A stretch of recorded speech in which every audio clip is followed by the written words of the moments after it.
ദൈവത്തിൻ്റെ അതിപരിശുദ്ധമായ നാമം വാഴ്ത്തപ്പെടുമാറാകട്ടെ. സാത്താൻ്റെ വീട് എന്നൊരു വിഷയത്തെക്കുറിച്ചാണ് ഇന്ന് സംസാരിക്കാൻ പോകുന്നത്. സാത്താൻ്റെ വീട്. സാത്താൻ മറഞ്ഞിരിക്കുന്നത് എവിടെയാണെന്ന് നമുക്കൊന്ന് നോക്കാം. അപ്പോസ്തല പ്രവൃത്തി 10-ാം അധ്യായത്തിൻ്റെ 38-ാമത്തെ വാക്യം.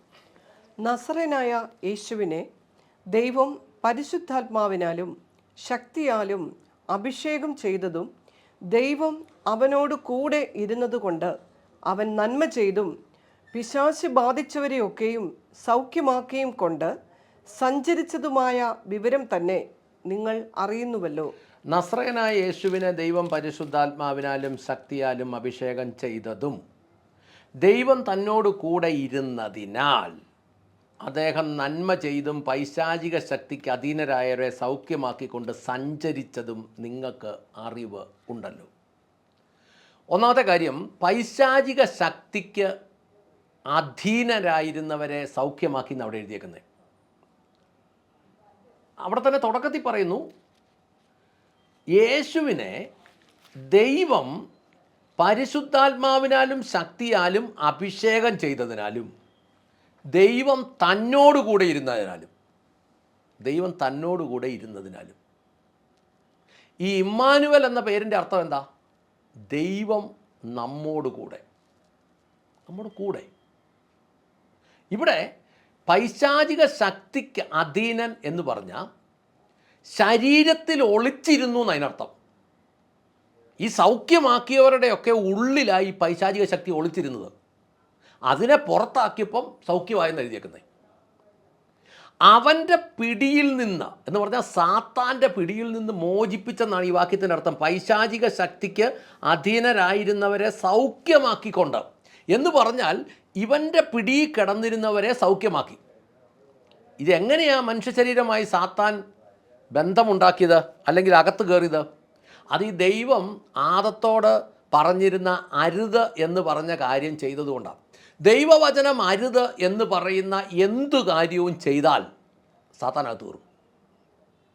ഒന്നുകൂടെ പറയാം, ദൈവവചനം അരുത് എന്ന് പറയുന്ന എന്ത് കാര്യം ചെയ്താലും സാത്താനകത്ത് കയറും. നിൻ്റെ ദൈവമായ കർത്താവ് ഞാനാകുന്നു, ഞാനല്ലാതെ മറ്റൊരു ദൈവം നിനക്കുണ്ടാകരുത്. അങ്ങനെ ഉണ്ടായാൽ സാത്താനകത്ത് കയറും. വിഗ്രഹം ഉണ്ടാക്കരുത്, ഉണ്ടാക്കിയാൽ അകത്ത് കയറും.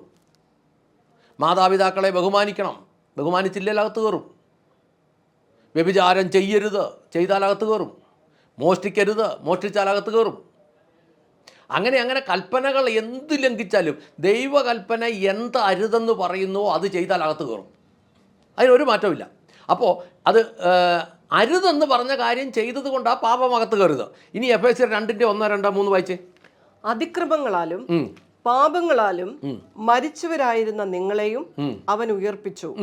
അവയിൽ നിങ്ങൾ മുൻപേ ഈ ലോകത്തിന്റെ കാലഗതിയെയും ആകാശത്തിലെ അധികാരത്തിനും അനുസരണക്കേടിന്റെ മക്കളിൽ ഇപ്പോൾ വ്യാപരിക്കുന്ന ആത്മാവിനും അധിപതിയായവനെയും അനുസരിച്ച് നടന്നു. അവരുടെ ഇടയിൽ നാം എല്ലാവരും മുൻപേ നമ്മുടെ ജഡമോഹങ്ങളിൽ നടന്നു.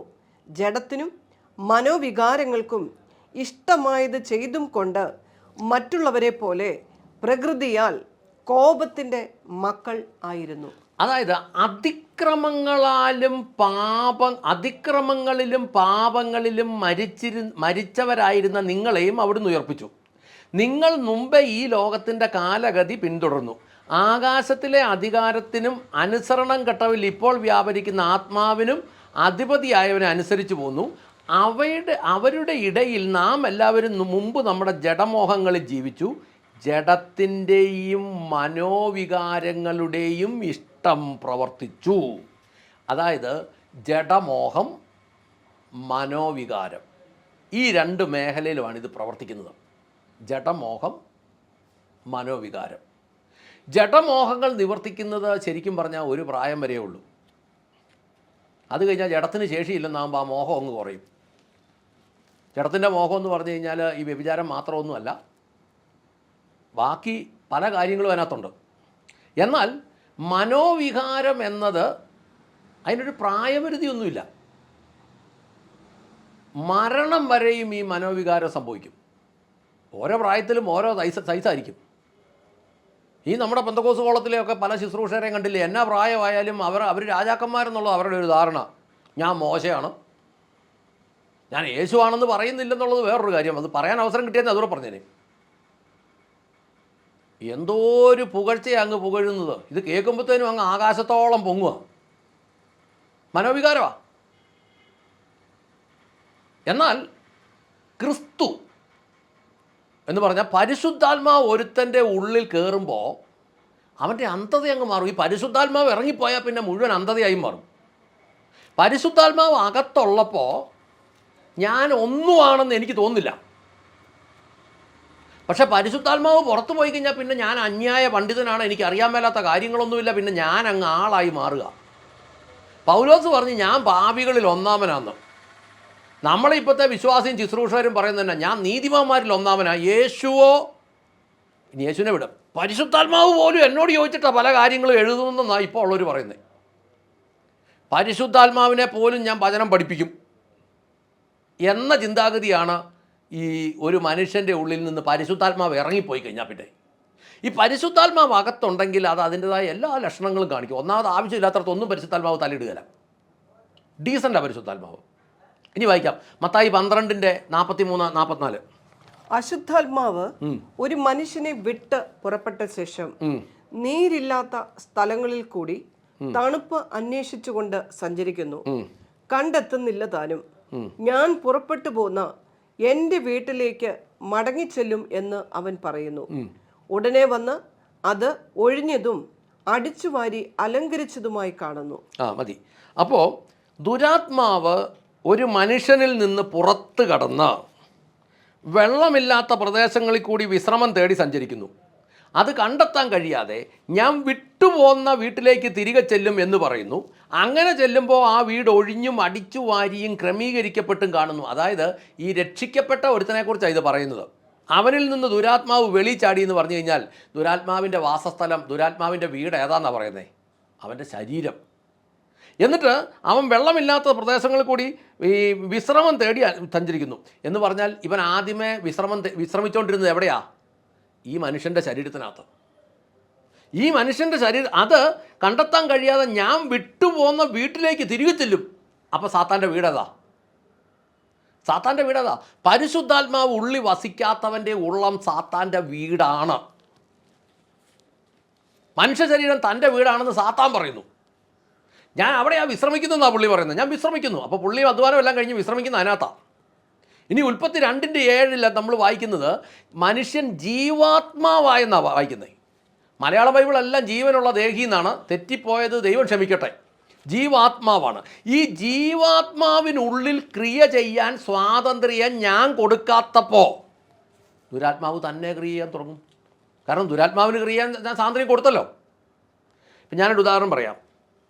നമ്മളിപ്പോൾ ഒരു മനുഷ്യൻ്റെ വീട്ടിൽ ചെന്ന് അയാളോട് ഇതെല്ലാം പറഞ്ഞു, യേശുവിനെക്കുറിച്ചും സാഹചര്യങ്ങളെല്ലാം പറഞ്ഞു. അയാൾ പറഞ്ഞു എനിക്ക് യേശുവും വേണ്ട, ഒരു കോളും വേണ്ട, ഇങ്ങോട്ട് ഇനി പറയാനും വേണ്ട എന്ന് പറഞ്ഞാൽ പിന്നെ നമുക്ക് അങ്ങോട്ട് ചെല്ലാൻ പറ്റുമോ? ചെല്ലാൻ പറ്റിയല്ല. വിശ്വാസിയുടെ അടുത്ത് ചെന്ന് കാര്യങ്ങളെല്ലാം പറഞ്ഞു. അപ്പം വിശ്വാസിയോടെല്ലാം പറഞ്ഞു. ഇപ്പം വിശ്വാസി പറഞ്ഞത് പറയുന്നതൊക്കെ കൊള്ളാം, എനിക്കിതൊന്നും കേൾക്കാൻ വേണ്ട, എന്നോടൊന്നും പറയാൻ വേണ്ട, ഞാൻ തന്നെ കാര്യങ്ങൾ തീരുമാനിക്കുള്ളൂ എന്ന് പറഞ്ഞാൽ പിന്നെ വല്ലതും ചെയ്യാൻ പറ്റുമോ? അവിടെ എങ്ങനെ പരിശുദ്ധാത്മാവിന് പരിവർത്തിക്കാൻ പറ്റും? എന്ന് പറഞ്ഞതുപോലെ പരിശുദ്ധാത്മാവിനോട് എനിക്ക് പറയാം എൻ്റെ ഉള്ളിൽ പറ്റുകയല്ലെന്ന്. അത് പരിശുദ്ധാത്മാവിനോട് ഞാൻ നേരിട്ട് എൻ്റെ ഉള്ളിൽ പറ്റുകയല്ലെന്ന് പറയല. അതിന് പറയുന്നത് ഈ സാത്താൻ്റെ തന്ത്രങ്ങളെന്നാണ് പറയുന്നത്. സാത്താൻ്റെ തന്ത്രം എന്ന് പറഞ്ഞാൽ ഇത്രേ ഉള്ളൂ, ഞാൻ ആയിരിക്കുന്ന മതത്തിൽ ഞാൻ കെട്ടിപ്പിടിച്ച് കിടക്കും. പണ്ട് ഞാൻ ജാതീയ മതത്തിലായിരുന്നു, ഇപ്പം ഞാനൊരു ബന്ധുക്കോസിലാണ്, പക്ഷേ ഞാൻ ഇവിടെ അങ്ങ് പറ്റിപ്പിടിച്ച് കിടക്കുക. ഞാനിപ്പോൾ പാസ്റ്ററേയും കെട്ടിപ്പിടിച്ച് കിടക്കുക. എൻ്റെ ദൈവം ആരാ? പാസ്റ്ററോ. എന്നാ കാര്യം? അങ്ങേരെ എനിക്ക് പാടാൻ അറിയത്തില്ലെങ്കിലും പാടാൻ തരും, എനിക്ക് പ്രസംഗിക്കാൻ അറിയത്തില്ലെങ്കിലും പ്രസംഗം തരും. കാരണം ജനം നന്നാകണമെന്ന് പാസ്റ്റർക്കും ഇല്ല. പിന്നെ ഞാനിതെങ്ങനെയാണ് മേടിച്ചെടുക്കുന്നത്? ഞാൻ ഇടയ്ക്ക് ഇച്ച കപ്പ ഇറച്ചിയും കൊടുക്കും പാസ്റ്റർക്ക്, ഇടയ്ക്കിടയ്ക്ക് ഒരു 500 രൂപയും കൊടുക്കും. ആഴ്ച 500 രൂപയും കപ്പയും ഇറച്ചിയും വീതം ഓരോ വീട്ടിൽ നിന്ന് കിട്ടാമെങ്കിൽ 7 വീട്ടിൽ കൂടെ പോയാൽ 7 വീട്ടിൽ നിന്ന് 7 ദിവസം കപ്പ ഇറച്ചിയും കിട്ടും, 500 രൂപ വെച്ചും കിട്ടും. പിന്നെ സഭയിൽ നിന്ന് ശമ്പളം കൂടെ കിട്ടുമ്പോൾ എൻ്റെ കാര്യം, പാസ്റ്ററുടെ കാര്യം ഓക്കെ ആയില്ലേ? ദൈവരാജ്യത്തിന് എന്ത് ഗുണം? ഈ കൊടുക്കുന്ന നിനക്കൊക്കെ എന്നാ ഗുണം? ഒരു ഗുണവുമില്ല. അവസാനം ഇതെല്ലാം കഴിഞ്ഞ് അങ്ങോട്ട് ഇല്ലുമ്പോൾ പണി കിട്ടും. നിൻ്റെ പ്രസംഗം എല്ലാം കൂടെ എടുത്ത് വെച്ച് ചോദിക്കും, സഭയിലെ എൻ്റെ ജനത്തിന് വേണ്ടി ഞാൻ വെച്ചിരുന്ന ഈ സമയത്തിൻ്റെ ഇടയ്ക്ക് നീ കയറി ഇതിൻ്റെ ഇടയ്ക്ക് വയ്യാവലി ഒപ്പിച്ചത് കൊണ്ട് എൻ്റെ രാജ്യത്തിന് എന്തെങ്കിലും ഗുണമുണ്ടായോ? നിന്നെ കീറുകളയും അങ്ങനെ വരുമ്പം. അന്ന് കൊടുത്ത കപ്പയിറച്ചിയും കൂടെ വന്ന് നിന്ന് സാക്ഷ്യം പറയും, ഇതേ ഈ വൃത്തികെട്ടവൻ ഈ കപ്പയിറച്ചിയും ഈ 500 രൂപയും ആ 500 രൂപ നോട്ടും വരും, ഈ കപ്പയും വരും, ഇറച്ചിയും വരും, ഇതെല്ലാം കൂടെ നിരന്ന് നിന്നിട്ട് പറയും, ഇതെല്ലാം കൂടെ ഈ വൃത്തികെട്ടവന് കൊടുത്ത് ഞാൻ മേടിച്ചതാണ് ഈ ശുശ്രൂഷ, കൈക്കൂലി കൊടുത്ത് ഈ ശുശ്രൂഷ മേടിക്കുക. അപ്പോൾ ഈ ദുരാത്മാവിന് ക്രിയ ചെയ്യാൻ മനുഷ്യൻ സ്വാതന്ത്ര്യം കൊടുക്കുക. ഈ ദുരാത്മാവ് സാത്താന്യ നിയന്ത്രണത്തിലുള്ള ദുരാത്മാവ് ജന്മനാ ഒരുത്തനിൽ ഇങ്ങനെ തന്നെ കടന്നുകൂടുന്നുണ്ട്. ഇനി സങ്കീർത്തനം 51:5 നോക്കി ജന്മനാ കടന്നുകൂടുന്നതിൻ്റെ കാരണം എന്നാന്ന്? ഇതാ ഞാൻ അകൃത്യത്തിൽ ഉരുവായി, പാപത്തിൽ എൻ്റെ അമ്മ എന്നെ ഗർഭം ധരിച്ചു. അകൃത്യം എന്ന് പറഞ്ഞാൽ നമ്മൾ പല വീഡിയോകളിലും പറയുന്നത് പോലെ കൃത്യമില്ലായ്മ. എൻ്റെ അപ്പനും അമ്മയും അവർ കൃത്യമായിട്ട് മനസ്സൊരുങ്ങി അവർ ബന്ധപ്പെട്ട് ഞാൻ ഉണ്ടായതൊന്നുമല്ല. അവർക്ക് ലൈംഗിക വികാരം അതിഭയങ്കരമായി വന്നപ്പോൾ അവരുടെ ക്രിയകൾ ചെയ്തപ്പോൾ അതിൻ്റെ ഇടയ്ക്ക് സംഭവിച്ചു പോയതായത്, അവരുടെ മനോവികാരത്തിനിടയ്ക്ക് സംഭവിച്ചു പോയതാണ്. അപ്പം നമ്മളിപ്പോൾ മനസ്സിലാക്കുന്നത് ഈ ബ്ലൂ ഫിലിമൊക്കെ കണ്ടിട്ട് ചെല്ലുന്നവൻ അവൻ ആ ബ്ലൂ ഫിലിമിലെ രംഗങ്ങൾ ഓർത്ത് അങ്ങോട്ട് ചെല്ലുന്നത്, അതിനിടയ്ക്ക് പിള്ളേരുണ്ടാവും. ഇങ്ങനെയൊക്കെ ഉണ്ടാകുന്നതാണ്. അങ്ങനെ വരുമ്പോൾ പല കല്യാണങ്ങളും ഇഷ്ടപ്പെട്ടിട്ടൊന്നും നടത്തുന്നതല്ല, പറ്റിപ്പോയതാണ്. ഇതൊന്നും ആഗ്രഹിച്ചൊന്നും ഉണ്ടാകുന്നതല്ല. ഇതാ പറയുന്ന അകൃത്യത്തിലുണ്ടായി. അകൃത്യത്തിലുണ്ടായതുകൊണ്ട് തന്നെ അതിനകത്ത് ഈ മനോവികാരങ്ങളിലൂടെയൊക്കെ എഫേസ്യ ലേഖനത്തിൽ 2-ാം അധ്യായത്തിനകത്ത് പറയുന്നത് പോലെ ആ 1, 2, 3 വാക്യങ്ങളൊക്കെ വായിക്കുമ്പോൾ മനസ്സിലാകുന്നത് പോലെ ഈ മനോവികാരങ്ങളിലൂടെയും ജഡമോഹത്തിൽ കൂടെയൊക്കെ അങ്ങ് കയറുക. അത് തന്നെ മനുഷ്യൻ്റെ എല്ലാം പ്രശ്നമാണ്. എന്നാൽ യേശുവിൻ്റെ ജനനം ഇങ്ങനെയല്ലായിരുന്നു. ഉണ്ടാകുമ്പോൾ ഉണ്ടാകട്ടെ എന്നും പറഞ്ഞല്ല, അബദ്ധം പറ്റിയൊന്നും അല്ലായിരുന്നു, കൃത്യം പ്ലാനിങ് ആയിരുന്നു.